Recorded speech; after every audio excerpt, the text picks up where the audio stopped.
buenas tardes, buenas noches, bienvenidos a una nueva sesión de Aula de Ciencia y Tecnología de la Universidad de Alicante.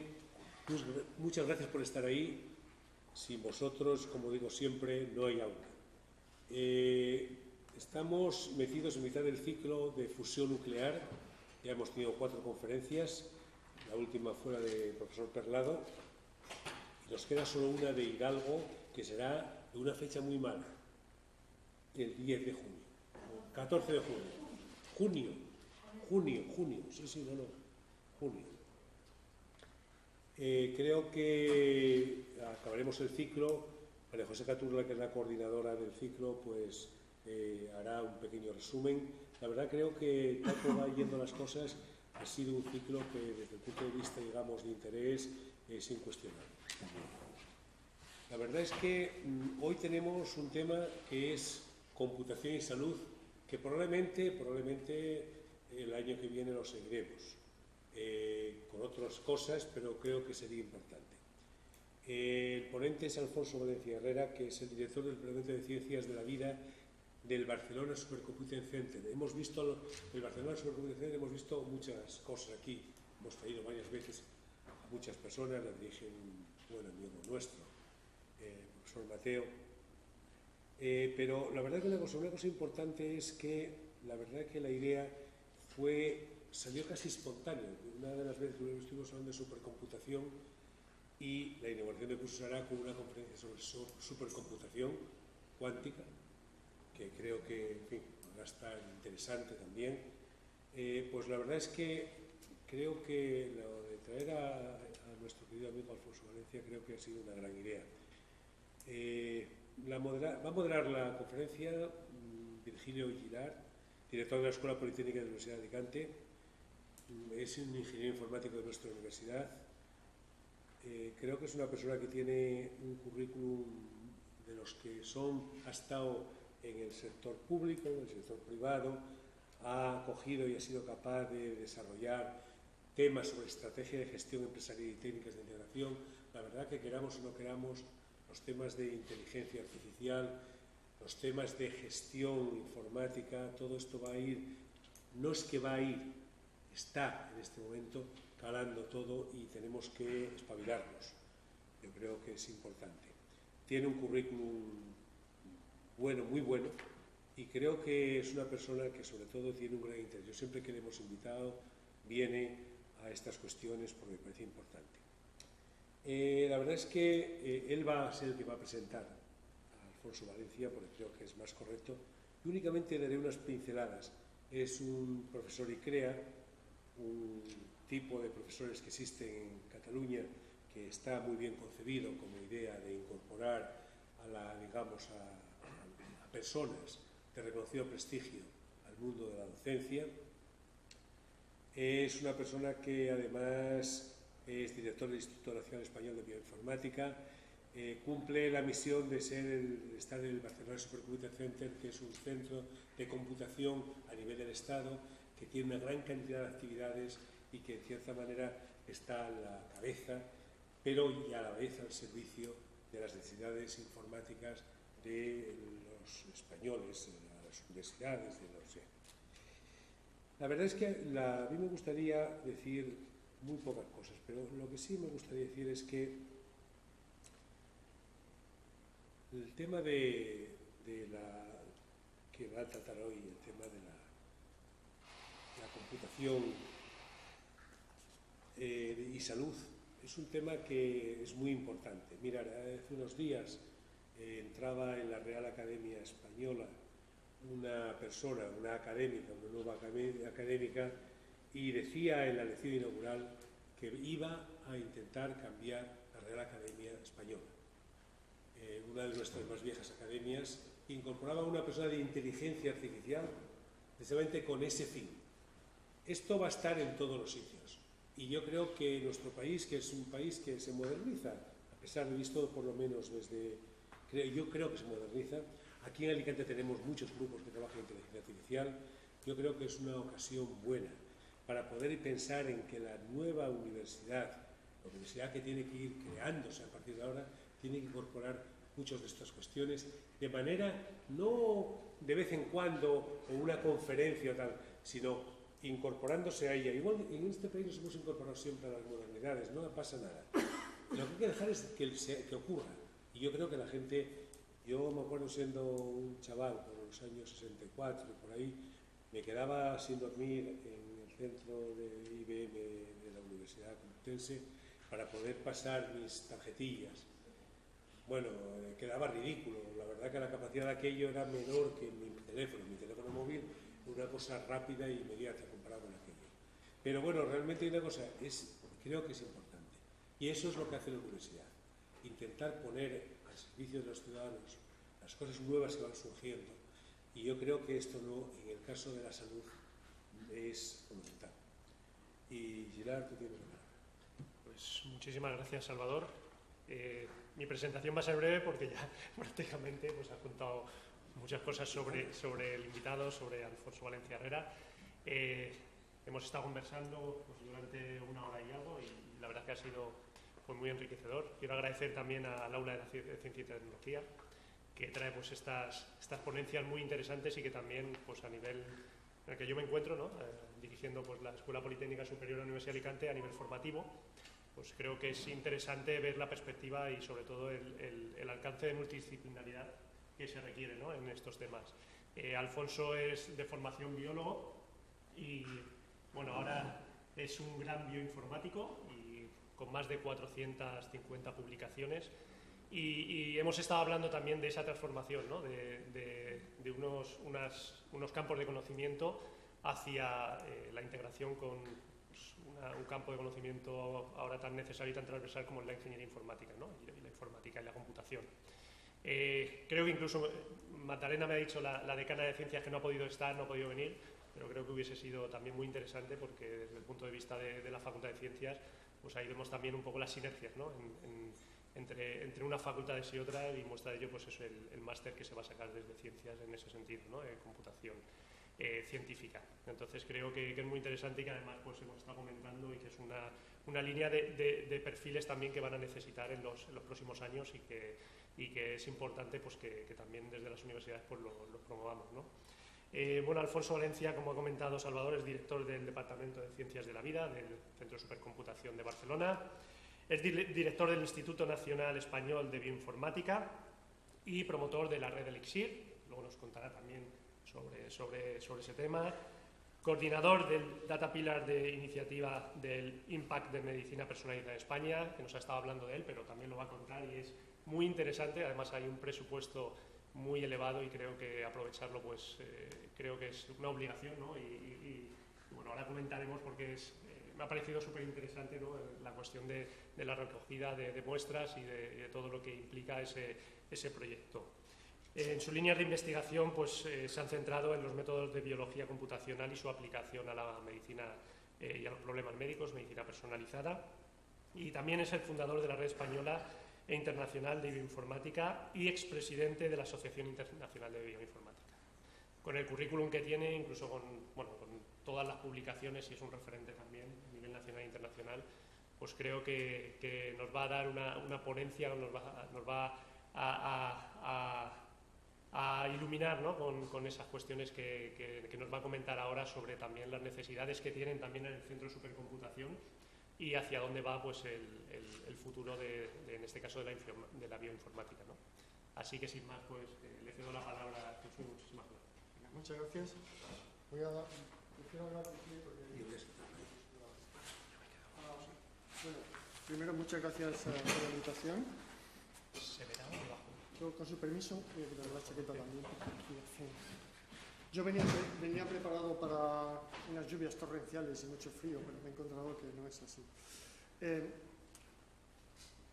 Lo que he preparado para esta tarde es una introducción a temas que tienen que ver obviamente con computación y con biología, con biomedicina, haciendo un repaso sobre lo que creo que ahora mismo son temas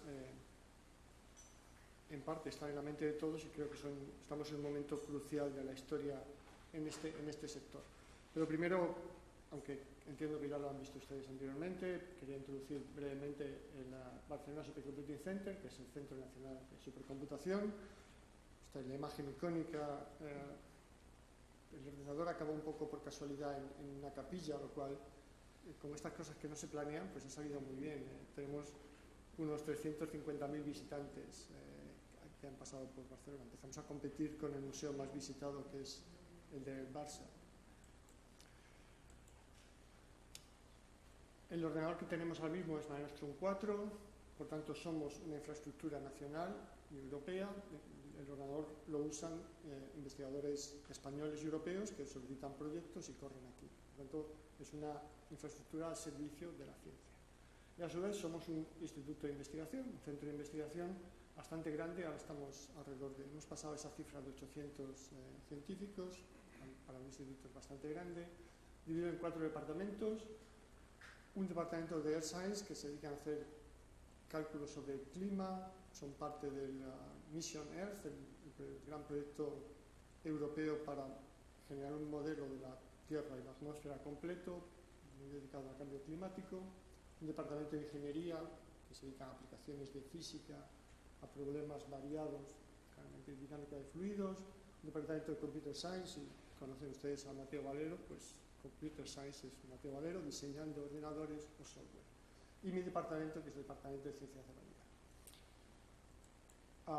Estamos en el momento de instalar Mare Nostrum 5. Mare Nostrum 4 ya ha acabado su ciclo de vida y estamos instalando Mare Nostrum 5. De hecho, la primera parte de Mare Nostrum 5 ya está instalada y empezará a funcionar brevemente, de modo que a final de año tendremos Mare Nostrum 5 completo. Esto es una máquina mucho más grande que Mare Nostrum 4, de hecho ya no va a caber en la capilla. En términos de capacidad de computación son unas 25 veces mayor que Mare Nostrum 4. En términos de dinero son 220 millones de euros, la mitad de la Comisión Europea, la mitad del gobierno español. Bueno, esto es lo que será esta máquina. Son en realidad 4 máquinas, una máquina de CPUs, más clásica, una máquina de GPUs y 2 nuevas tecnologías que están todavía un poco por decidir. De hecho, Rialto Bridge, Intel ha decidido que no puede construirla en realidad, y entonces estamos en el proceso de ver qué otra cosa vamos a comprar con ese dinero. O sea, son tecnologías suficientemente avanzadas como para que cuando la compras se fabrique, descubran que no funciona. Interesante momento ahora que vamos a poner en lugar de esta máquina. Esta será, cuando Maelstrom 5 funcione, será junto a otra máquina de iguales capacidades parecidas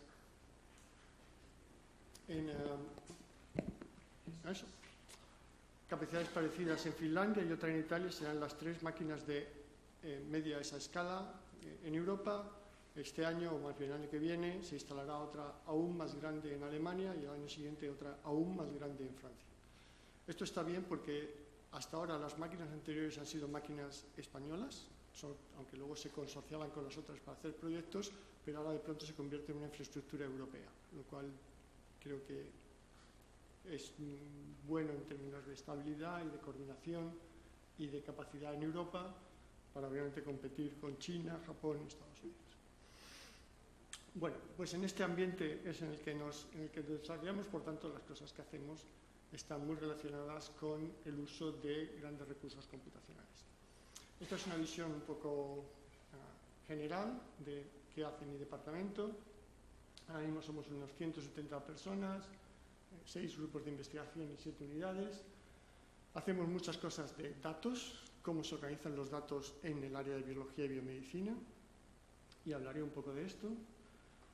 Modelos, quizá un poco distintos de los modelos que hemos estado hablando, pero modelos en biología, y cómo utilizamos esta información, datos y modelos, en distintas áreas de medicina, enfermedades raras y cáncer en particular. No voy a poder hablar de todas estas cosas, veremos hasta dónde llega. Quería decir algo sobre datos al principio, hablaré del procesamiento del lenguaje natural, los chat GPTs que están muy de moda, la aplicación en áreas de modelado, qué hacemos en el área de gemelos digitales y una pincelada sobre aplicaciones en enfermedades. Este es el plan. hablar sobre datos, sobre inteligencia artificial y procesamiento del lenguaje natural, sobre gemelos digitales, algo sobre enfermedades y al final quiero decir algo sobre bias en los métodos de inteligencia artificial y biomedicina, especialmente en los temas de sexo y género. Bueno, lo primero, como ustedes seguro que se dan cuenta, es que el área de biomedicina es extremadamente compleja por el origen y el tipo de sus datos. Aquí hay algunos de estos datos. Centros muy pequeños, de hecho cualquier hospital tiene gran capacidad para producir enormes cantidades de datos. Si se compra un secuenciador, tienen capacidad para producir enormes cantidades de datos. Pero van a ser datos que están, por tanto, muy distribuidos, muy heterogéneos. Aquí todos estos tipos de datos necesitamos. Son muy ruidosos por naturaleza. Vienen de una muestra humana obtenida en no sé dónde. Por tanto, tienen un carácter ruidoso siempre. Por tanto, mayor nivel de error.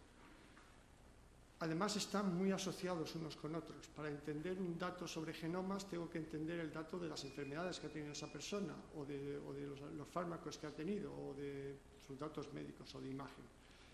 Por tanto, la peor de las situaciones posibles. Datos distribuidos, ruidosos, complejos, asociados y difíciles de interpretar.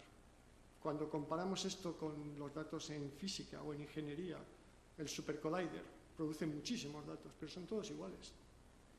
Por tanto, creo sinceramente que tenemos la peor de las situaciones o la más apasionante de las situaciones en cuanto a la cantidad y la complejidad de los datos que tenemos que manejar.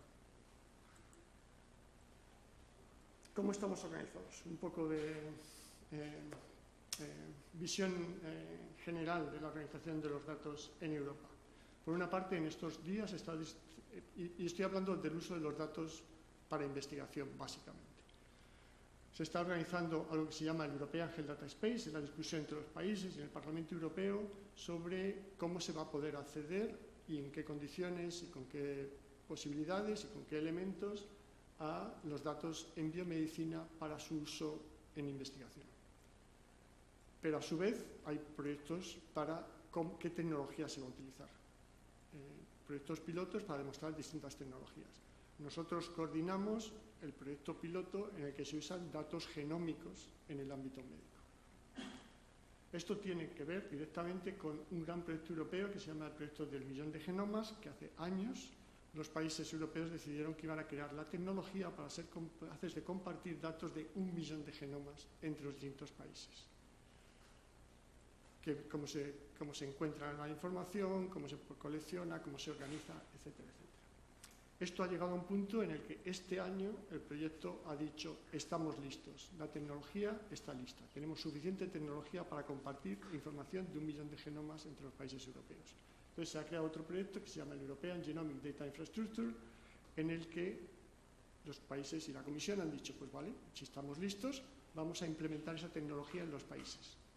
Y los países, incluido España, ha dicho, sí, estamos listos para implementar esta tecnología, que es la misma que viene del European Health Data Space, del millón de genomas, que haga posible interoperar los datos en el área de genómica y biomedicina entre los países europeos.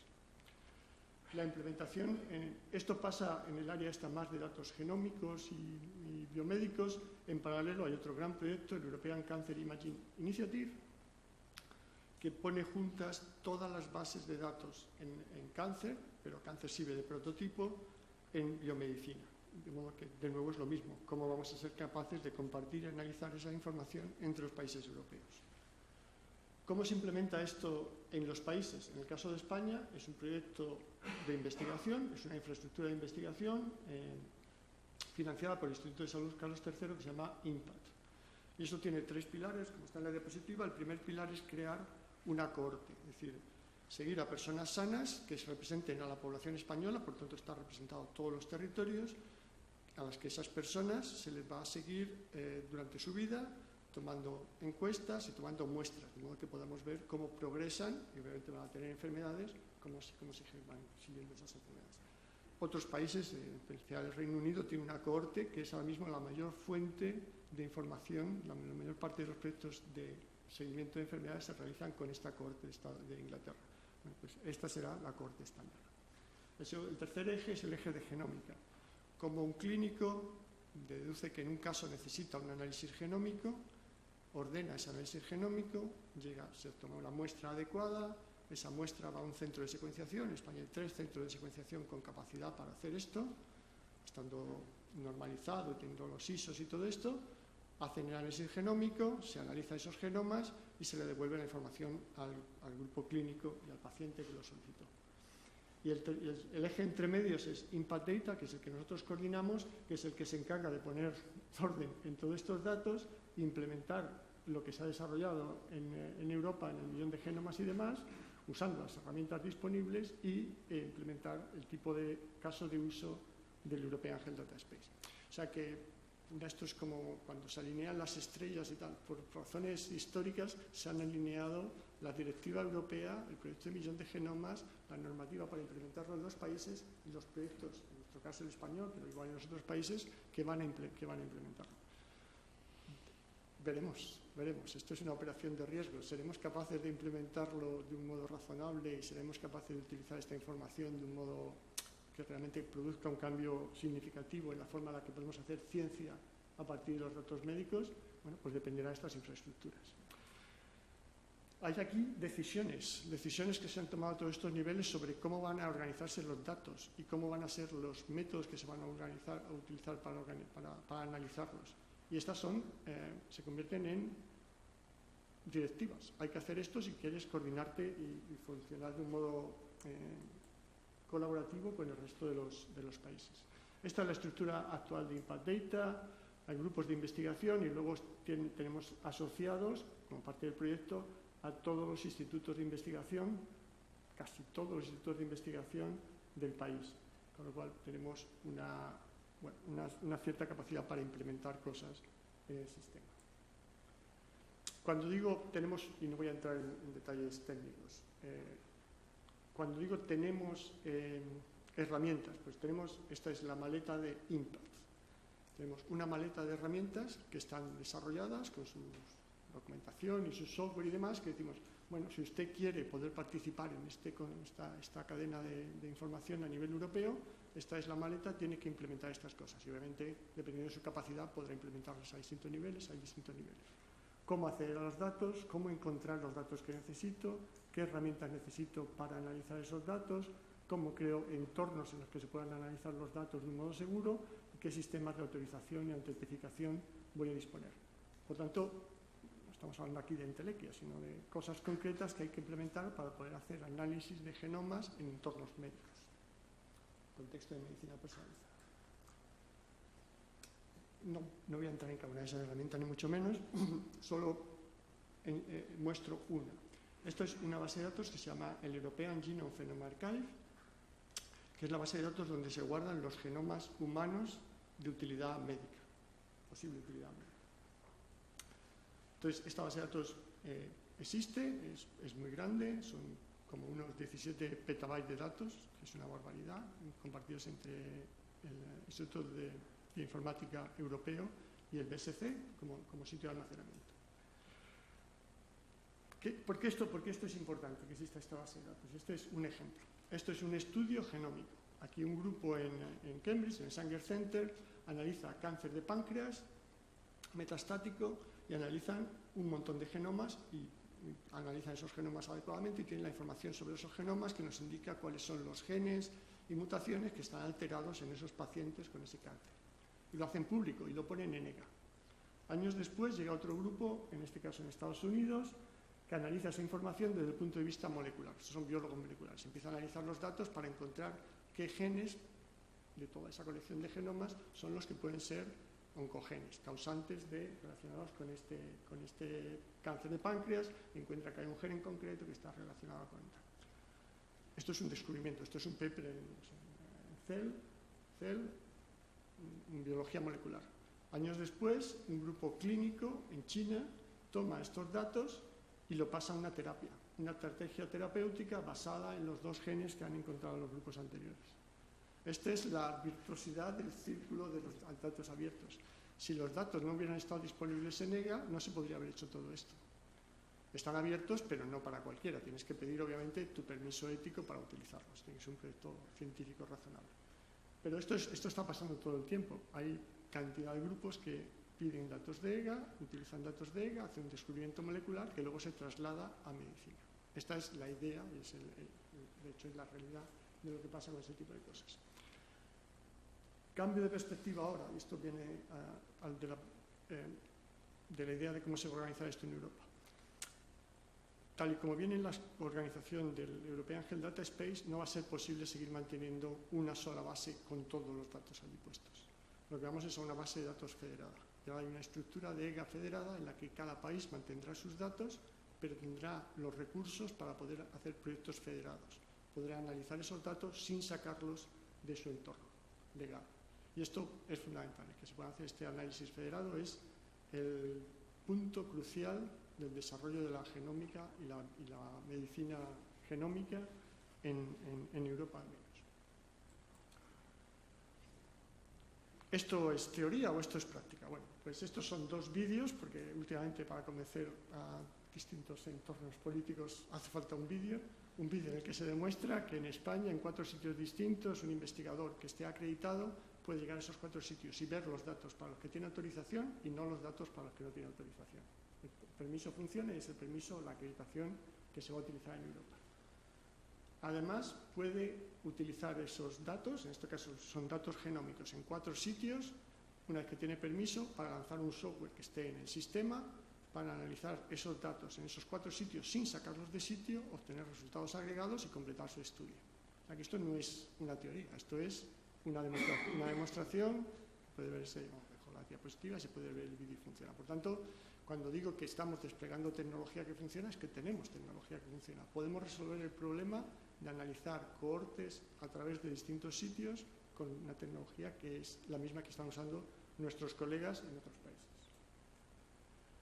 Esos son datos genómicos. Podemos hacer esto con datos médicos. Datos médicos son los datos que están en los informes clínicos. Esto es más complicado porque los hospitales han mantenido sus datos, hemos estado hablando antes de estos protegidos, son menos accesibles, está mucho más complicado. ¿Qué es lo que queremos hacer? Pues preguntar, quiero saber el número de casos libres de cáncer que han recibido esta medicación y no sé qué, no sé cuántos.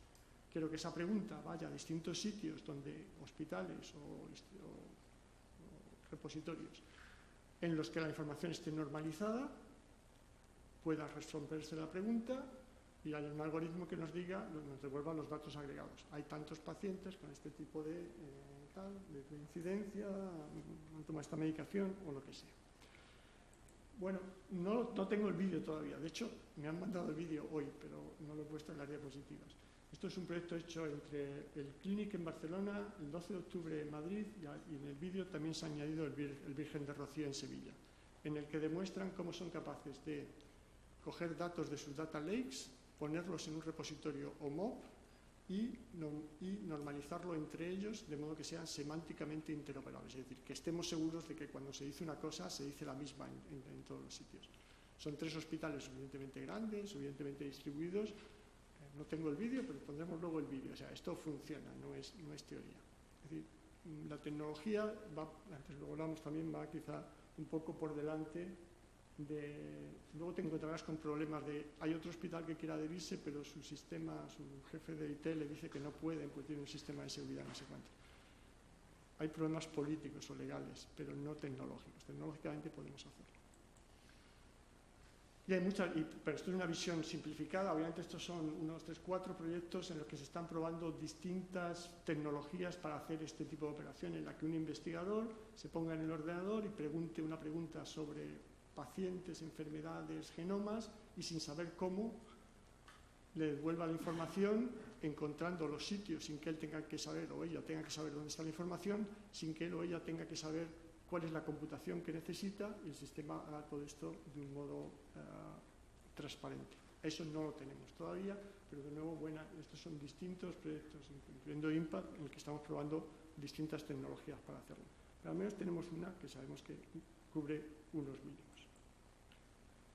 Bueno, pues esto es un final súper optimista. Luego podemos hablar de dificultades, pero creo que realmente es verdad. Estamos en un momento histórico en el que se han alineado todas estas cosas a nivel europeo y nacional.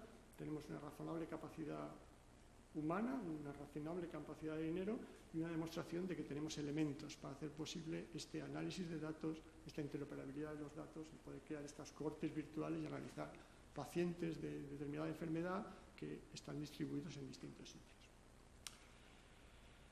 Segunda parte, inteligencia. Ya tenemos los datos. ¿Y ahora qué hacemos con esto? Inteligencia artificial y biomedicina. Esto en estos días está súper de moda. ¿Quién no ha usado el chat GPT? ¿No? Todo el mundo ha usado el chat GPT, está en todos los talleres todo el día. Esto, como todos sabemos, ha suscitado toda una serie de debates éticos. Hay que pararlo, no hay que pararlo. Esto es el final de la humanidad, esto no es el final de la humanidad. Yo quiero empezar por algo distinto.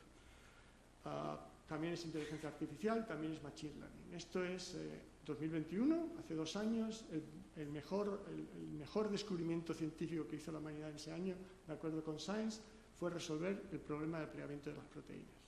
Nuestro genoma, que es una secuencia de DNA, triple hélice y demás, doble hélice, doble hélice, los genes se traducen a proteínas. Las proteínas son los elementos que operan en nuestro cuerpo. Hay unas 20.000 proteínas en nuestro cuerpo, 20.000 clases distintas de proteínas en nuestro cuerpo, ocupadas de todas las funciones, hacer todas las cosas, todas las funciones enzimáticas, todas las funciones estructurales. Por tanto, del genoma pasamos a las proteínas. Sabemos cómo pasar el código, pasar las letras de las 4 bases del ADN a las 20 bases de las proteínas. Esto es Severo Ochoa y el código genético. Pero no sabíamos cómo de esas secuencia de proteínas se pasaba a la estructura tridimensional de las proteínas. Las proteínas tienen estructura tridimensional que es la que le da capacidades para hacer cosas, son como pequeñas máquinas.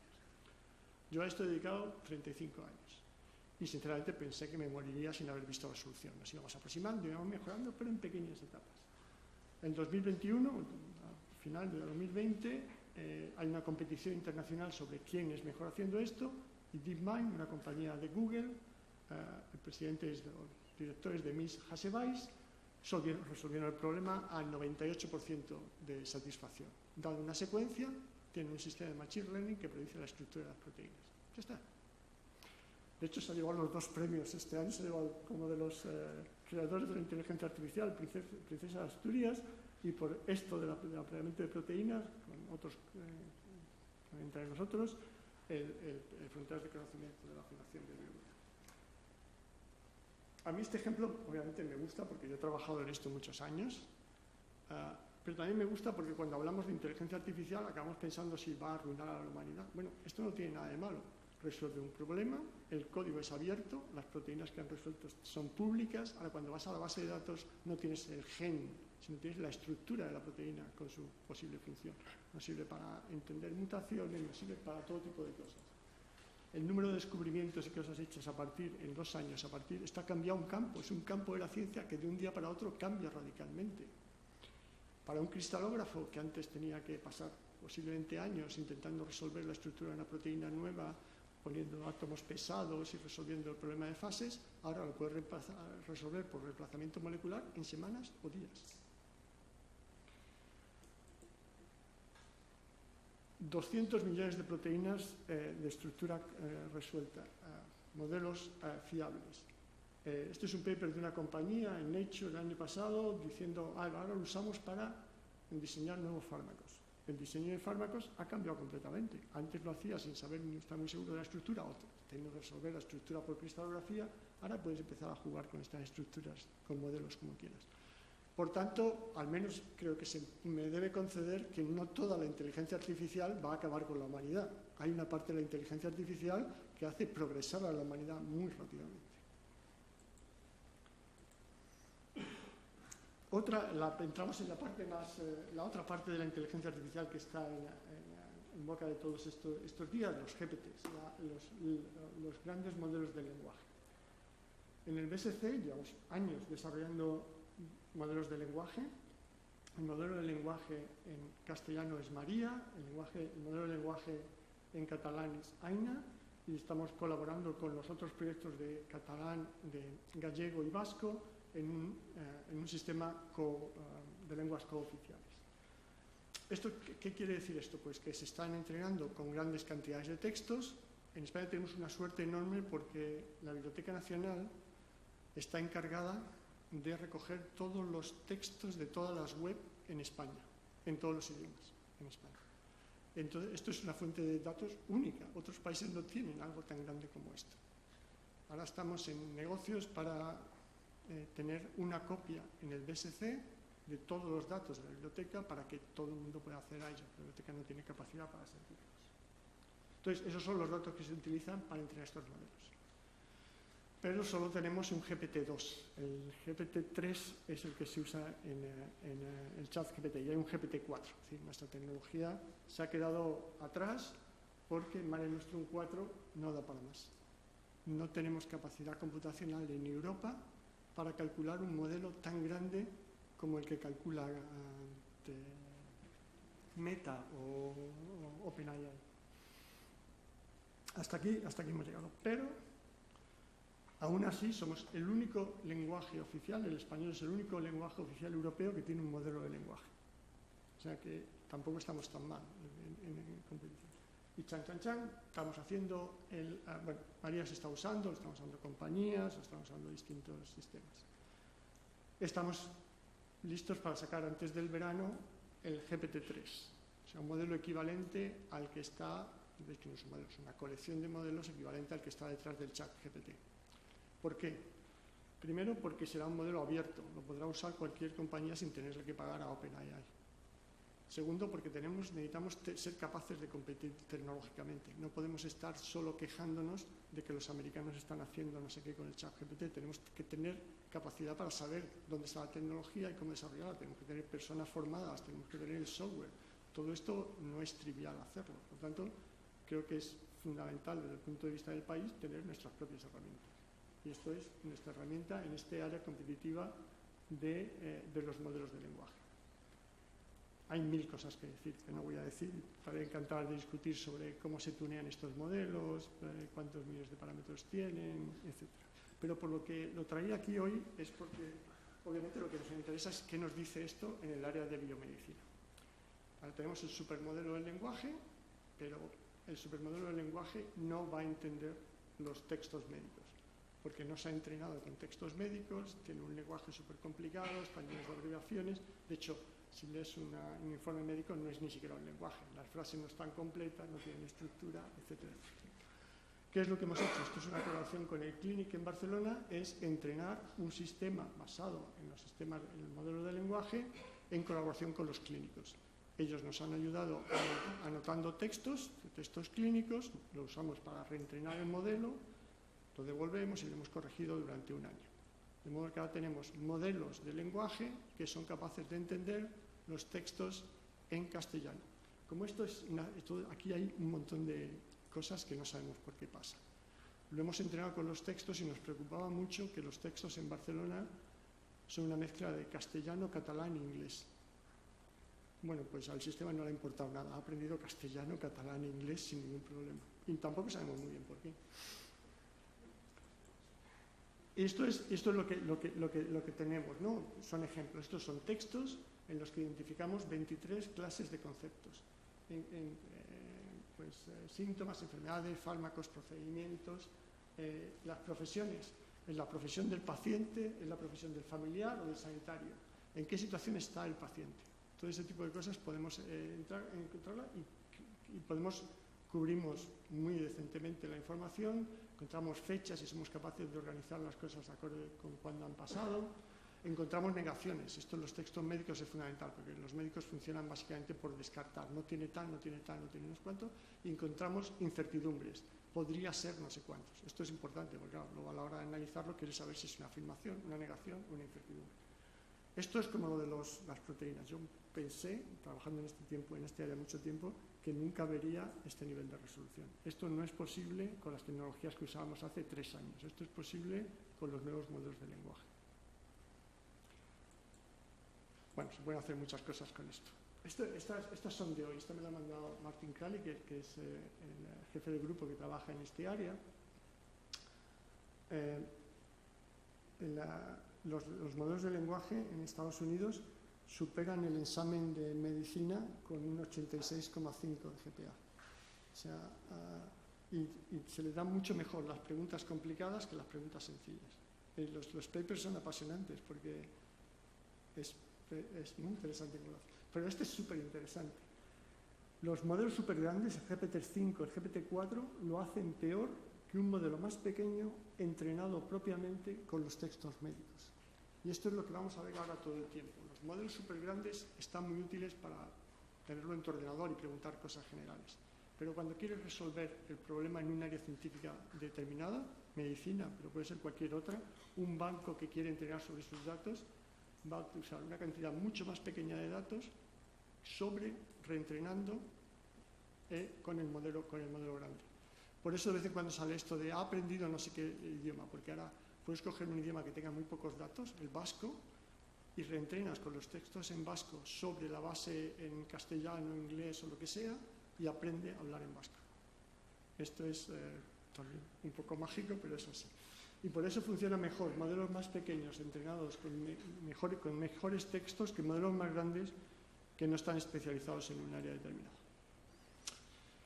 Así que, bueno, pues estamos en este área que creo que es apasionante y que tampoco le veo nada perjudicial. Si somos capaces de extraer la información de los textos médicos, hechos en el contexto ético adecuado, podremos progresar mejor en seguir a los pacientes en sus trayectorias, ¿no?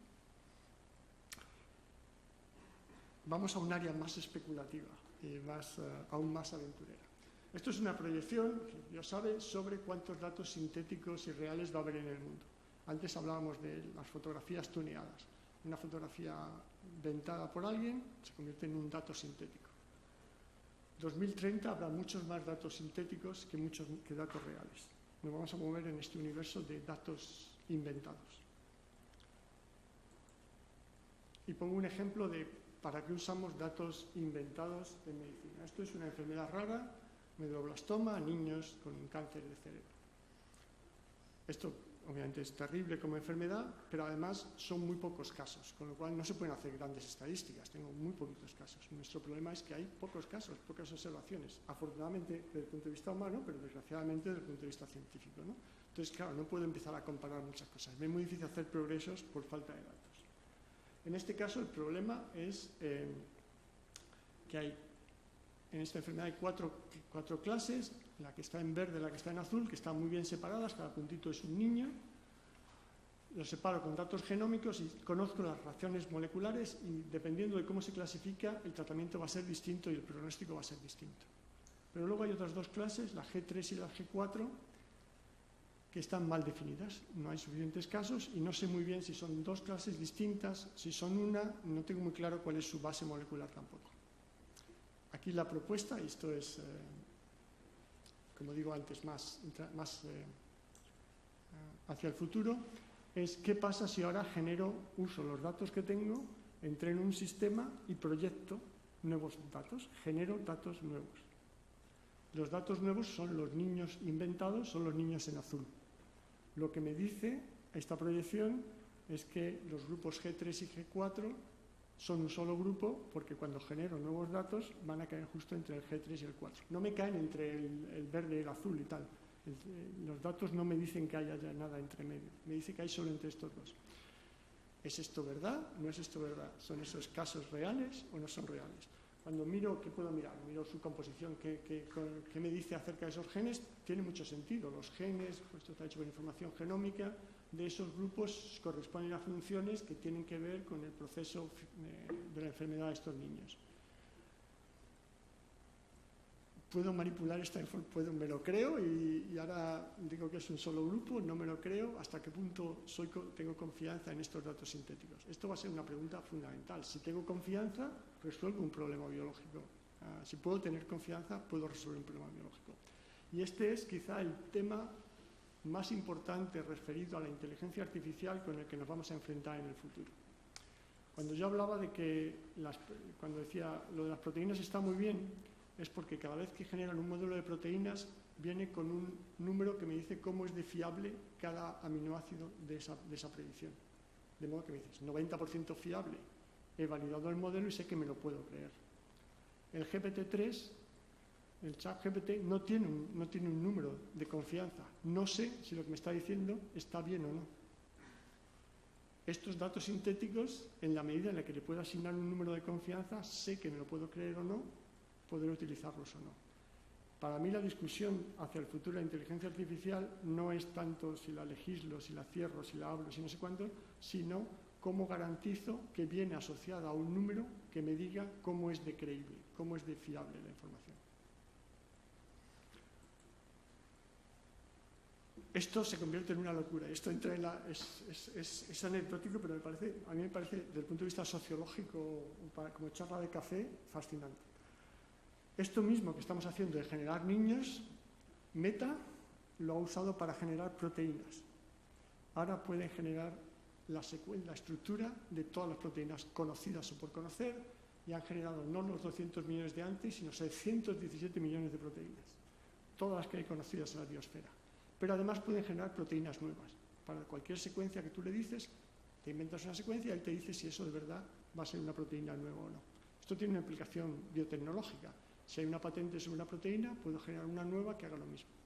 Y me salgo de la patente. Esto abre ¿qué están usando? Están usando los mismos modelos de lenguaje que usan María Aina. Están usando modelos que están entrenados con la secuencia de las proteínas como si fueran textos. Y aquí, a ver si consigo explicarlo, porque a mí me parece increíble. 35 años trabajando en proteínas. Éramos el grupo más pequeño de cualquier meeting.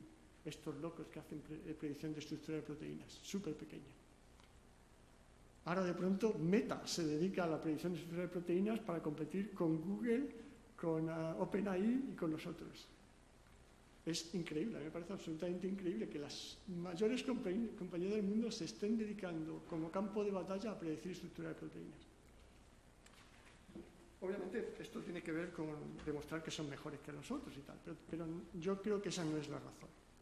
La razón es la siguiente. Cuando compiten por hacer el chat GPT, entrenan con textos y dan respuestas. Te genera un texto. Tú le haces un prompt y te genera un texto. Pero no sabes si está bien o mal. Y no tienes forma de evaluarlo. Y además los textos son largos y complejos. Las proteínas son cortitas, 200 caracteres. Son muy variadas. En humano, ratón, tienes toda la variación posible. Tenemos millones, 617 millones. Y además, cada proteína tiene un significado. Tienes la secuencia y significa una estructura. Cuando tú coges un texto, no sabes lo que significa. No tiene un significado asociado. No puedes saber si está bien o mal el significado del texto. Por tanto, las compañías compiten en la estructura de proteínas porque es el campo mejor para entrenar los sistemas de lenguaje. Quien pueda hacerlo mejor entrenando proteínas tiene el mejor sistema de entrenamiento y podrá, porque lo puede validar y lo podrá aplicar al lenguaje. Por tanto, aunque dos cosas que parecen totalmente relacionadas, el mundo de las proteínas que a mí me gusta y los modelos de lenguaje que todos usamos, en realidad son lo mismo. Tecnológicamente hablando son lo mismo. Lo cual me parece al menos curioso. Bueno, dejo el tema de los datos generados. Esto es del Atlantic el otro día, el problema de la gente inventada. Nos vamos a encontrar más gente inventada en la web que gente real. Esto ya está pasando. Avatares de todo el mundo, reales o no reales. El Papa vestido con abrigo blanco o la cara de Trump arrestado por la policía. Lo mismo que usamos personajes reales, vamos a encontrarnos con personajes inventados. Es factible. Quizás nosotros lo podamos usar para hacer pacientes inventados, como eran los niños de los medulloblastoma. Unas pocas palabras, y es corto, sobre gemelos digitales.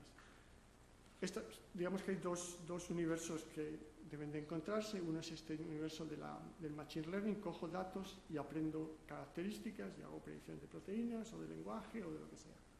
El otro es, voy a intentar hacer modelos que reproduzcan la realidad y me sirvan para entender cómo funcionan mecanísticamente las cosas, en biología, y hacer predicciones hacia el futuro. Entonces, como ustedes saben, los gemelos digitales no es nada nuevo. En las áreas de ingeniería existen y se aplican y están en uso. Un modelo que corre en paralelo con una plataforma petrolífera, un modelo computacional que permite alimentarse con los datos constantemente de la plataforma y predecir qué va a pasar en la plataforma, que si viene una tormenta que hay que hacer, si hay que cambiar una pieza que hay que hacer, pues usar el modelo para hacer predicciones, siempre que lo vayas manteniendo al día con la información del sistema real. Bueno, este es nuestro equivalente en lo que nos gustaría tener, el equivalente en medicina. Es Ana, que tiene una enfermedad o un accidente o lo que sea, va a su centro médico, le toman datos, ya tienen datos de ella, pero toman los datos que sean necesarios en aquel momento y se lo mandan a Ana virtual, la Ana que vive en el ordenador. Obviamente esta Ana ya ha estado creada, ha estado mantenida con los datos del mundo virtual, ahora se le mandan los nuevos datos y ese es un modelo con el que se pueden explorar condiciones. ¿Qué hago si Ana tiene esta condición, si le ha pasado esto, si puede tomar estos medicamentos o hay que hacer esta operación, etcétera, etcétera? Con esto se encuentran unas soluciones, se proponen unas soluciones que vuelven al mundo real para operar con Ana. Obviamente no tenemos una Ana virtual, ¿no? Estamos muy lejos de tener una Ana virtual porque Ana es mucho más compleja que una plataforma petrolífera, muchísimo más compleja que una plataforma petrolífera. Aún así, pasan cosas increíbles. El otro día vino una cadena de televisión que no nombraré a hacer un reportaje sobre Digital Twins al BSC. Entonces me dicen, bueno, baja, que van a hacer una entrevista y tal, y bajo, están allí puestos delante de la capilla, con la cámara puesta y tal, diciendo, porque lo que estaban esperando es que hubiera un Digital Twin de Ana que saliera andando del superordenador. Literalmente, esperaban ver un gemelo digital virtual salir andando de la capilla.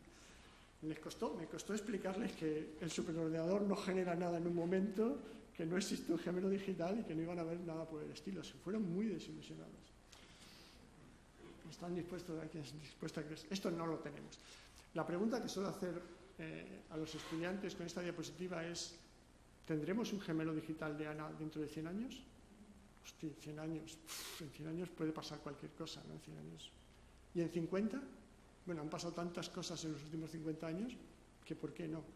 Mi pregunta no es si podremos tenerlo. Yo creo que podremos tenerlo. La cuestión es qué podemos hacer para que pase lo antes posible, porque obviamente estaría muy bien tenerlo para poder hacer ese tipo de experimentos. Bueno, no tenemos un modelo de Ana entero, tenemos cachitos de Ana. Estos son los tres modelos que suelo enseñar para esto. Modelos a nivel atómico, una proteína y un fármaco. Esto es dinámica molecular, mecánica cuántica. Esto está muy desarrollado y es parte del proceso de desarrollo de fármacos. El otro es un modelo del corazón, también desarrollado en el BSC. Es un modelo físico y electrodinámico en el que se simula el movimiento del corazón y se pueden hacer, por ejemplo, colaboraciones con tratamiento de arritmias. ¿Qué pasa si intervengo en esta zona, si neutralizo una zona o utilizo un fármaco? A nosotros nos interesan, a mi grupo, otro tipo de modelos que son modelos a nivel molecular. No son ni atómicos ni órganos, sino qué está pasando, por ejemplo, en un tumor. Qué pasa en cada una de las células de un tumor y en el conjunto de las células del tumor, que hay obviamente varios tipos celulares allí puestos. De hecho, nuestro programa, esto es un centro de excelencia en supercomputación en medicina personalizada, es usar datos de single cell. Esto es una tecnología impresionante. Esto es de un paper. Es un tumor en el que se ha obtenido información sobre el estado fisiológico, el nivel de expresión de RNA de cada célula. Cada puntito es una célula. Por tanto, ahora tenemos un microscopio genómico que nos permite decir en un tumor qué diferencia distintos tipos celulares, los distintos colores, y qué diferencia unas células de otras. Esto es impresionante. Ya no es un tumor, ya no es una masa, sino que podemos individualizar el comportamiento de cada célula. Ahora podemos usar esa información para informar a un modelo de qué pasa dentro de las células, y será distinto para cada tipo de célula, qué pasa cuando estas células interaccionan entre ellas. Y esto es lo que tenemos, modelos que simulan con los datos genómicos el comportamiento de cosas como un tumor. Bueno, hay una parte computacional que no es trivial, que me salto. Hacemos experimentos, por ejemplo, para determinar el mejor régimen de tratamiento con un fármaco de un tumor. Entonces, lo probamos en el modelo y comparamos con los datos en la realidad. Disclaimer: son modelos simplificados. Obviamente no son como un tumor. Trabajé muchos años en un centro de cáncer y sé que esto no es como un tumor. Antes alguien que me diga esto y tal. Y uso aquí dos citas cultas que son graciosas. Una es de Lewis Carroll y la otra es de Borges, en la que los dos hablan de mapas enormes. Eran mapas tan grandes como el propio país. Borges habla de que las generaciones siguientes entendieron que ese dilatado mapa era inútil. Y no sin impiedad lo entregaron a las inclemencias del sol y los inviernos. En los desiertos del oeste perduran desplazadas despiezadas ruinas del mapa, habitadas por animales y por mendigos. Es decir, un mapa tan grande como el propio territorio es inútil. Un modelo de un tumor tan bueno como un tumor no nos sirve de nada. Son modelos simplificados que nos dan posibilidades de hacer hipótesis. Esto, que también era un área como bastante reducida, quien hace modelos de este tipo de cosas, este año cambia radicalmente. La FDA, a instancias del Congreso, el Congreso aprueba una norma, una regulación para reducir la experimentación con animales en el desarrollo de fármacos. La FDA lo que hace es pedirle a quien propone un nuevo fármaco con un ensayo en ratones: esto está muy bien, pero tienes que complementarlo con un ensayo que no sea en animales. Y esto hay dos formas de hacerlo. Una es usar organoids, pequeños órganos derivados de células primarias humanas, o usar simulaciones, o mejor usar una combinación de simulaciones y sistemas no basados en animales. Y esto de pronto, esto es alguno de los PPT, a esto lanza una industria, quienes son capaces de generar factorías de organoids y simulaciones que vayan paralelo con los organoids. Porque la idea es que todos estos ensayos de toxicidad, eficacia, que se hace con un fármaco en la fase preclínica, sean sustituidos por este tipo de modelos in vitro, no basados en animales. Y esto hace que un área relativamente minoritaria de pronto se convierta en un área de interés económico.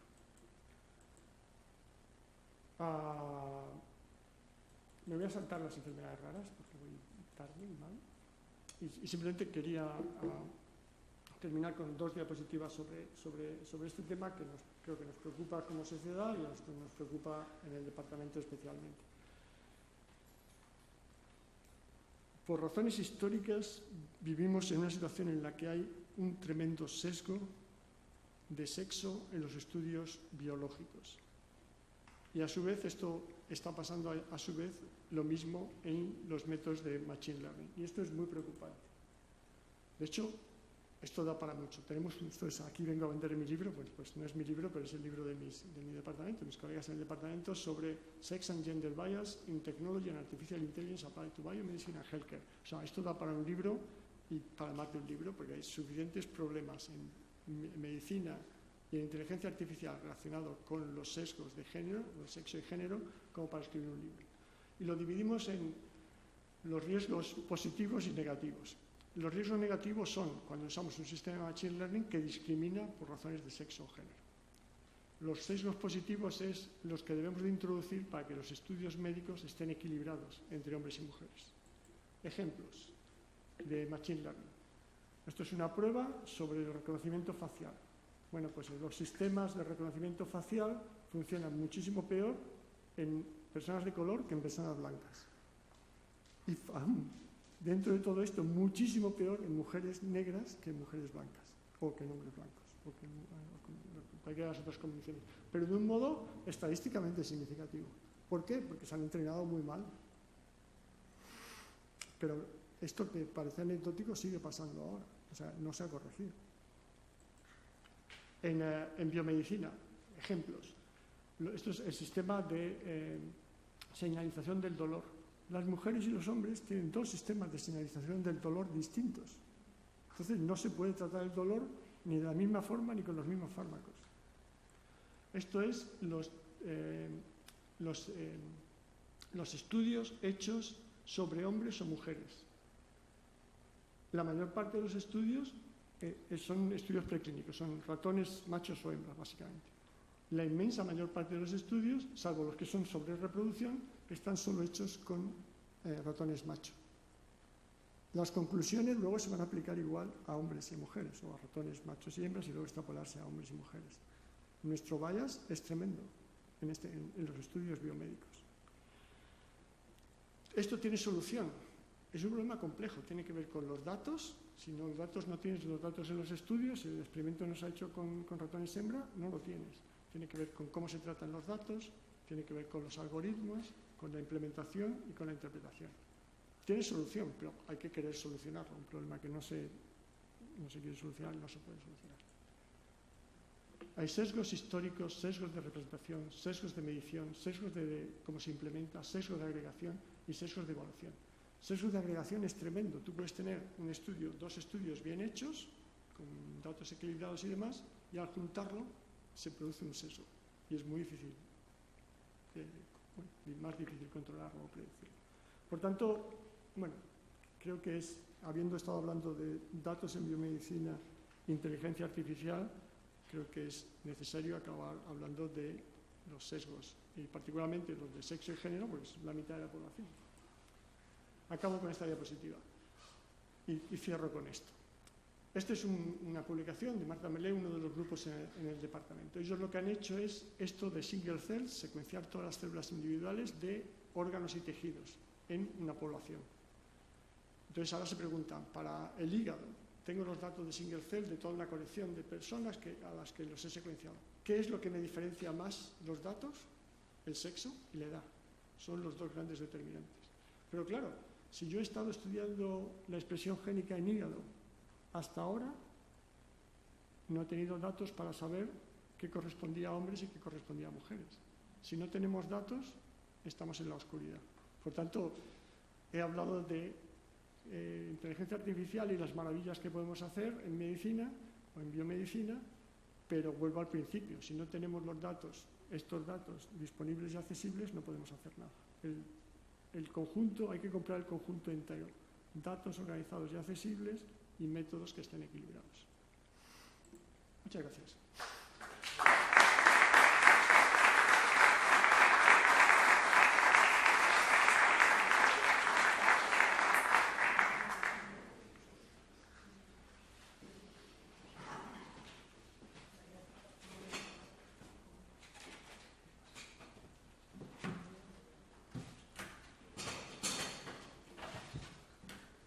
Bueno, pues muchísimas gracias, Alfonso, porque la verdad es que ha sido muy didáctico e impresionante todo lo que hacéis allí, y además pues surgen bastantes cuestiones que como comentaba antes, pues con toda la tecnología que estáis utilizando y desde el punto de vista pues, de la formación de un biólogo también me interesará luego preguntarte, ¿no? Pero primero voy a pasar al público a ver si tiene alguna pregunta y quiere realizarla antes de empezar a preguntar yo algunas cuestiones.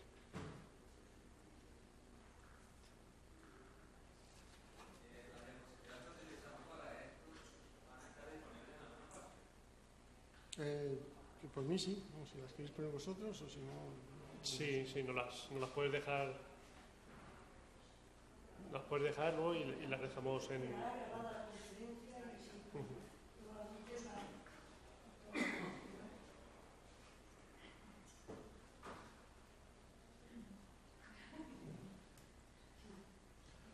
A ver, en relación a realmente el final de su ponencia, ha planteado o ha dejado abierta una cuestión, es decir, si realmente queremos en el ámbito de la biomedicina poder aplicar las nuevas tecnologías de manera adecuada, hay que empezar a recoger datos de nuevo. ¿Eso es así? ¿Lo ha dejado usted como un poco abierto esa cuestión en el sentido de que los que hay realmente con este final tan interesante que ha planteado usted del sesgo, realmente esa cantidad ingente de datos que tenemos son válidos? Esa es mi pregunta. No he querido decir que todos los datos anteriores no valgan, obviamente también los utilizamos, pero es cierto que la tecnología en estas áreas, he hablado de secuenciación, pero podría haber hablado de imagen igualmente, ha mejorado tanto y se ha escalado y se ha sistematizado tanto que en muchos casos merece la pena plantearse volver a coleccionar datos. Toda esta tecnología de secuenciación de single cells que sigue progresando a toda velocidad, porque no es una sola tecnología, sino son muchas y que progresan muy rápidamente, claro, nos da una profundidad de datos que no hemos tenido nunca antes. Entonces pues nos hace ver las cosas de una forma distinta. Valen los resultados anteriores, sí, pero muchos van a cambiar, la interpretación de muchas cosas va a cambiar con nuevos datos. Yo creo que todos somos conscientes que el cuerpo humano es súper complejo, es un sistema súper complejo en el que tenemos medidas de muy pocas cosas, porque en realidad tenemos muy poca capacidad para poner sondas como estas de genómica a distintos niveles. Por tanto, aún estamos en una época de recoger datos y cada vez tenemos más tecnología para recoger datos, lo cual no quiere decir que tengamos que esperar para hacer cosas a tener todos los datos, sino que hay que ir adecuando qué preguntas podemos hacer a qué tipo de datos tenemos. O sea, no quisiera dar la impresión de que tenemos que esperar otros 50 años para tener datos. ¿Y en este sentido se puede completar con los datos sintéticos? ¿O ahora estamos muy... O sea, los datos sintéticos tienen una primera utilidad que es obvia, que es tenemos genomas sintéticos, medical records sintéticos y tal, para poder desarrollar toda la tecnología sin tener problemas de GDPR. Esto es una utilidad que me parece una tontería, pero es súper útil. Para muchos problemas de genómica sí nos sirven los datos sintéticos porque son relativamente fáciles de producir con un nivel de credibilidad muy alto. Entonces, hay para cosas para las que sí podemos hacerlo.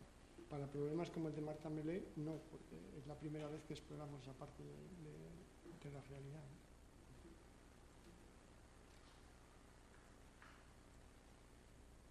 ¿Preguntas? ¿Lanzo yo batería? Bueno, antes lo hemos estado comentando y también porque bueno, hemos visto multitud de tecnologías, de ámbitos del campo de la ingeniería informática que se están utilizando en otros campos. Y bueno, desde tu experiencia y cómo has ido transformando tu formación, ¿qué es más sencillo? ¿Desde la biología pasar a formarte en la parte informática o desde la ingeniería pasar a formarte en la parte de la biología? ¿Cuál sería el camino para formar profesionales que necesitáis? Y en ese sentido, ¿no? Ya.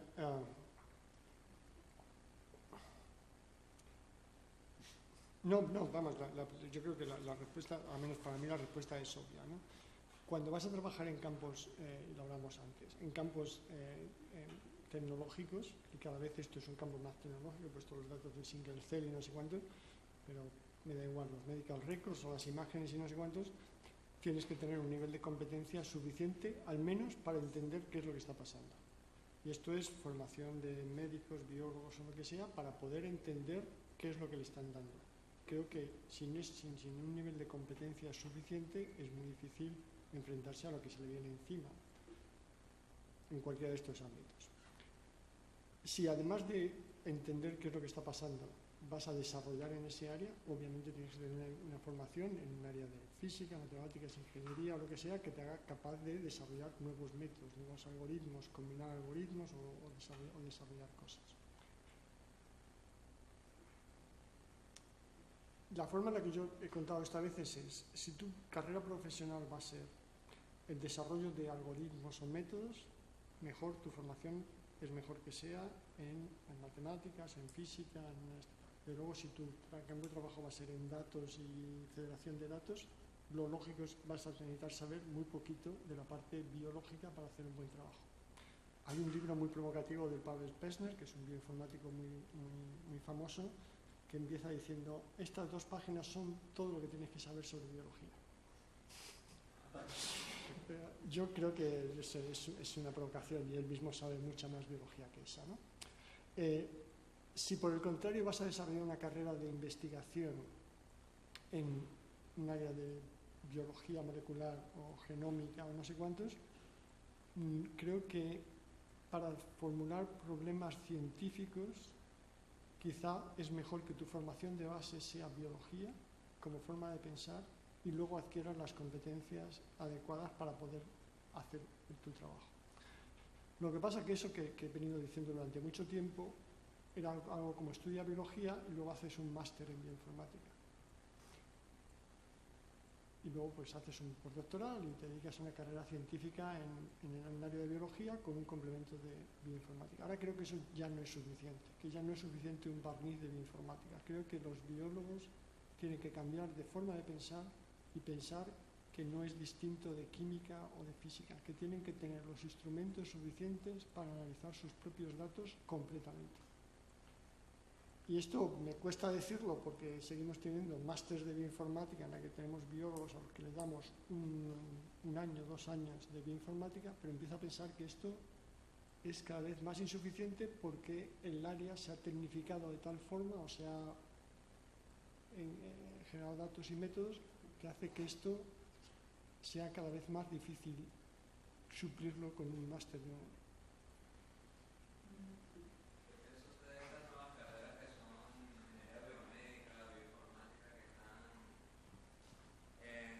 crecimiento, por decirlo de alguna manera.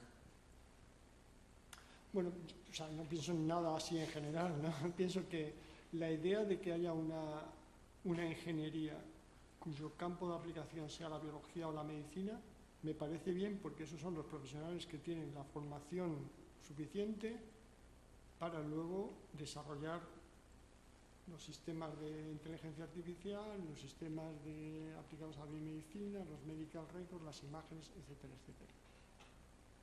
Si me dijeras lo mismo, te diría lo mismo si en vez de ser ingeniería biomédica fuera física biomédica.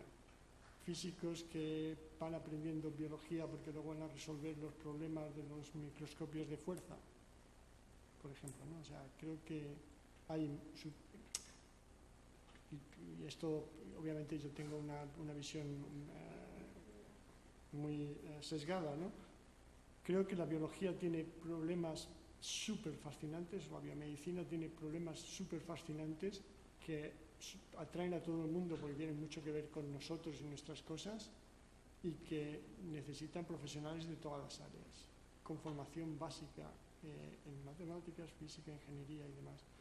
Y lo ves con los estudiantes, cuando le empiezas a contar a un ingeniero que no ha oído hablar mucho de esto, las cosas que se pueden hacer en este área, enseguida es fascinante, porque en el fondo, humanamente, te atrae más esto que hacer motores de coche, no sé qué, ¿no? Pienso. Pero admito mi sesgo en este tema.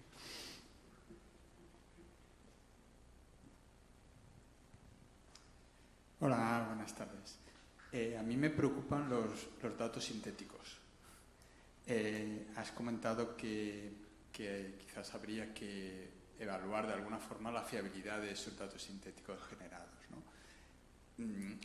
¿Hasta qué punto piensas que unos datos sintéticos o que esa fiabilidad podría perjudicar el resultado de los modelos resultantes? Es decir, si tenemos un dato sintético con una fiabilidad de 1, es perfecto. Quizás ya no necesitamos ese dato sintético porque lo hemos podido generar con un modelo que genera un dato perfecto. Si generamos un dato sintético con una fiabilidad de 0,8 o 0,9, estamos introduciendo o podemos estar introduciendo un determinado error en el modelo. ¿Hasta qué punto a lo mejor esa fiabilidad del dato nos condicionaría el resultado posterior del modelo? No, claro. Es que creo que sabemos muy poco acerca de este tema y es un tema realmente importante.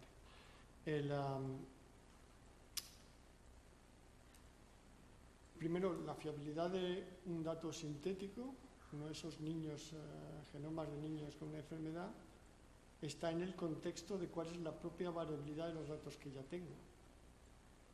Si ahora tengo esa nube de puntos que es algo que tiene que ver con una representación en algún tipo de dimensión y los datos sintéticos que voy generando están siempre dentro de esa nube de puntos,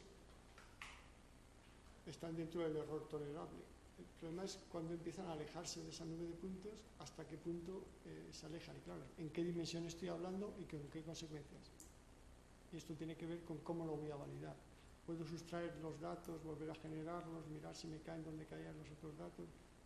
Si la mayor parte de las cosas que tengo para validar la fiabilidad de esos datos se refieren a los datos que ya tengo y no me van a permitir ir muy lejos, porque solo valido sobre lo que ya conozco. Así que no, yo, hasta donde sé de esto, y sé más que nada por conversaciones con personas que trabajan en este tema, y no es algo en lo que yo trabaje directamente, está el tema hay una gran falta de estudios teóricos en este tema. Es decir, que tienen que ver con En el caso de las proteínas lo llevamos hablando mucho tiempo. Tiene que ver con que coges proteínas, son millones de proteínas, se las representa en un espacio y tiene que ver con las proteínas que están relacionadas, cuánto espacio ocupan, con qué densidad, cómo se agregan. Hay tres temas, ¿no? La extensión del espacio, la distribución en el espacio y la agregación en clústeres en el espacio. Dependiendo de esos tres parámetros, mides la fiabilidad de los datos que tienes y de los datos sintéticos que tienes. Pero no hay una teoría muy desarrollada que se pueda aplicar.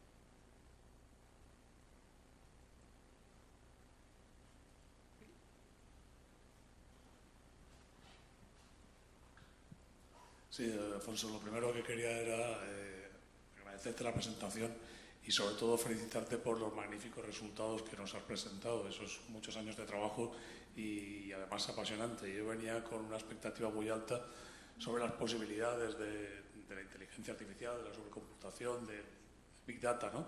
en medicina, pero creo que las ha superado con creces. Mi pregunta iba un poco en la misma línea que la de Daniel, pero esta vez centrada sobre los datos reales. Has hablado de que hay un espacio europeo, ¿no? de datos de salud y demás, y yo me pregunto, y es la duda que me generaba esto, ¿cómo compatibiliza la obtención de datos de pacientes, de historias clínicas, con los criterios éticos cada vez más exigentes o con una política cada vez más garantista de protección de datos? ¿Qué dificultades? Imagino que eso genera muchas facilidades, ¿no? ¿Es así? Sí, estamos en un momento muy importante respecto a esto, precisamente por eso. La GDPR despertó todo un movimiento positivo, una actitud positiva, ¿no? Lo que decía la GDPR es que se podrían utilizar los datos médicos para investigación y que era una excepción y que daba muchas facilidades para que se pudieran usar. Luego lo que ha pasado es que en cada país o en cada comunidad o en cada hospital esto se ha interpretado de una forma distinta y lo que ha aparecido es una heterogeneidad enorme de criterios, de modo que hay sitios donde se pueden usar los datos y hay sitios donde no se pueden usar los datos, y en buena parte se ha convertido en un problema un poco absurdo de no cedo mis datos y me escudo en argumentos legales. En un ambiente en el que determinados actores en el sistema piensan que los datos son una propiedad en la que pueden capitalizarlo y el espacio europeo de datos viene a decir que los datos son de los hospitales y los sistemas de salud, el peligro es que esto refuerce esta tendencia a proteger sus datos. Y toda la que hemos hecho las asociaciones profesionales y las infraestructuras europeas y tal, ha sido intentar informar al Parlamento sobre las necesidades en este área.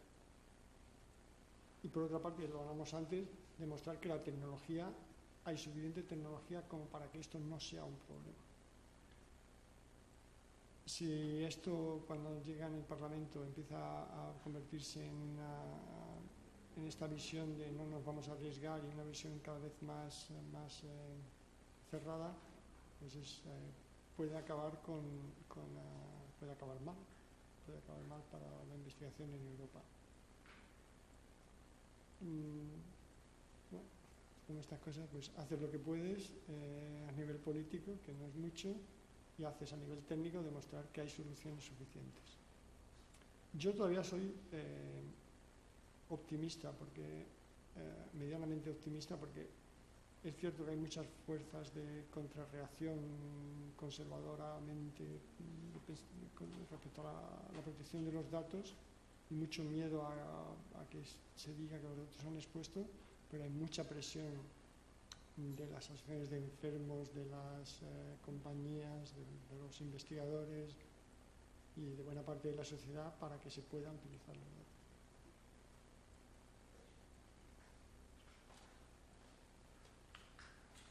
Las cuestiones... Bueno, y otra cuestión que te quería comentar y que está relacionada con los datos, porque yo aquí al final lo que veo en este campo lo más complicado es la fiabilidad de los datos, ¿no? Cuando hablabas de las personas, bueno, con el cohorte para ver comparar y para ver la fiabilidad de esos datos con personas sanas, etc. ¿Cómo de complejo es ahí el seguimiento para saber, porque tiene que ser durante mucho tiempo, ¿no? Para saber que una persona le puede afectar, si vemos una persona su genoma, para compararlo con una persona que sí ha tenido pues, alguna enfermedad, etcétera, todo el contexto, hábitos, etcétera, ¿cómo se gestiona todo eso? Bueno, de nuevo, muchos países tienen sus cohortes, ¿no? Francia tiene una cohorte y cada vez que vas a evaluar proyectos de genómica en Francia están hechos sobre su cohorte, ¿no? Y Alemania tiene una cohorte también, y la más establecida es la de Reino Unido, como he dicho antes.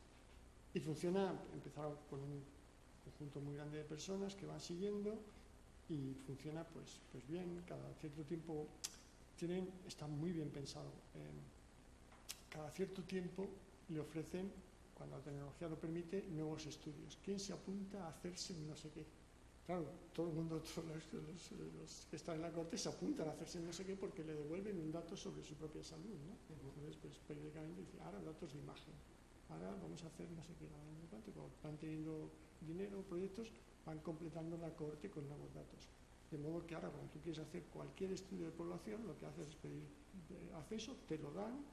Entonces tú tienes todos estos datos longitudinales de una población que ha seguido, que no es homogénea, porque algunos le han hecho un tipo de análisis, otro, hay una heterogeneidad, pero hay una cantidad enorme de publicaciones.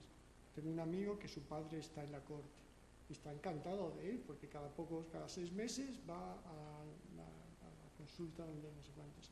Le vuelven a preguntar sobre sus hábitos. Si hay nuevos análisis que hacer, le hacen los nuevos análisis y le devuelven un report que es como si fueras al médico cada 6 meses. El hombre está encantado. Pues le hacen un histórico. Cada 6 meses le preguntan qué ha hecho anteriormente. ¿Qué han hecho durante 6 meses? Pero le hacen análisis, le hacen no sé qué, le hacen no sé cuánto. Claro, es como pagarte un seguro, un buen seguro gratis. Más cosas.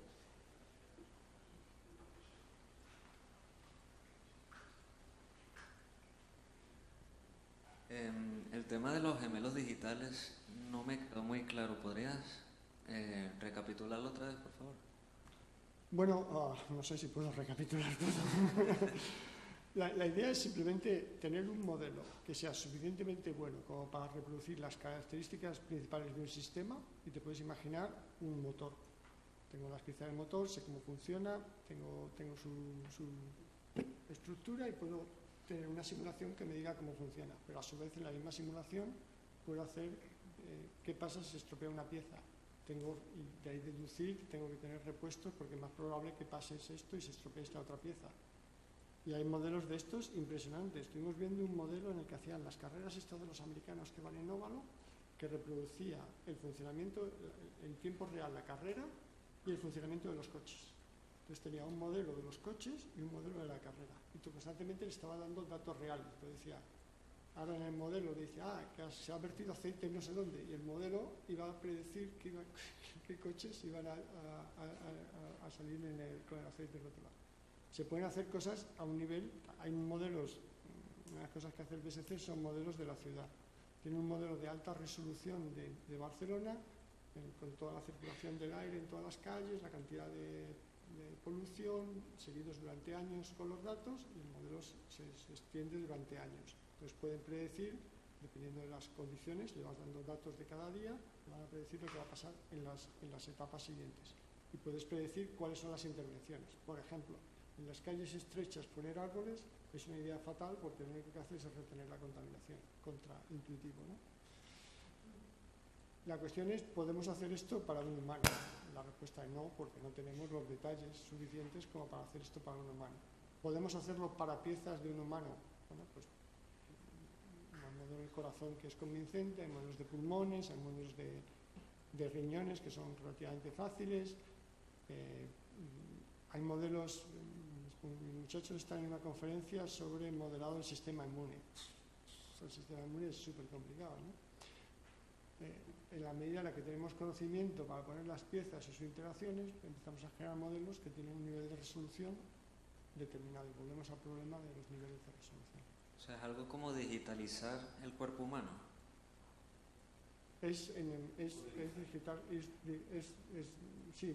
Cuando hablas de digitalizarlo, es como convertirlo en píxeles, y no es eso, es modelizarlo, es entender la relación entre los elementos al nivel al que lo quieres entender, órganos o sistema circulatorio o lo que sea, a ese nivel ser capaz de decir cuáles son las piezas fundamentales, cómo interaccionan con las otras piezas y definirlo con unas ecuaciones, con un modelo booleano, con unos agentes, con un modelo matemático que sea capaz de representar la relación entre esas piezas. Vale, porque yo recuerdo que estando en clase una vez el profesor nos había comentado de un proyecto que estaban desarrollando en Suecia, que se llama Blue Brain Project, que era como que estaban intentando modelizar lo que tú dices, un cerebro pero de ratón. No estoy muy seguro, no me puse a investigar. Hay un modelo del cerebro de ratón a muy alta resolución en el que se tienen mapeadas todas las neuronas y todas sus conexiones. Esto se hizo para Drosophila hace tiempo y ahora hay un modelo de ratón de muy alta resolución. Hubo un proyecto que se acaba ahora, el Human Brain Project, que pretendía hacer esto para el cerebro humano. Esto generó enormes controversias porque para hacerlo para el cerebro humano no daba la tecnología no daba para tanto y era un poco una locura y no acababa ese proyecto muy bien, que digo. Pero el de Drosophila lo hay de más, hay uno de ciegas que es súper sencillo, hay uno de Drosophila que está muy bien y es súper útil porque además en Drosophila se pueden hacer muchos experimentos, tanto genéticos como ortogenéticos, y hay uno de ratón que también es de muy alta resolución. Este año ha salido en una de las cubiertas de Nature. Esto es un modelo físico de las interacciones, no es un modelo dinámico. Ahora tendrías que saber cómo activas unas neuronas respecto a otras, con qué impulsos. Y ese es otro problema distinto. Vale.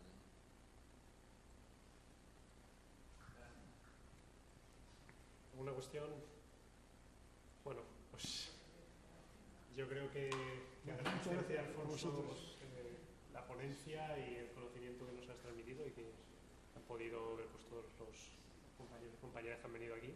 Y nada, de verdad que muchísimas gracias. Muchas gracias a ustedes. Muchas gracias.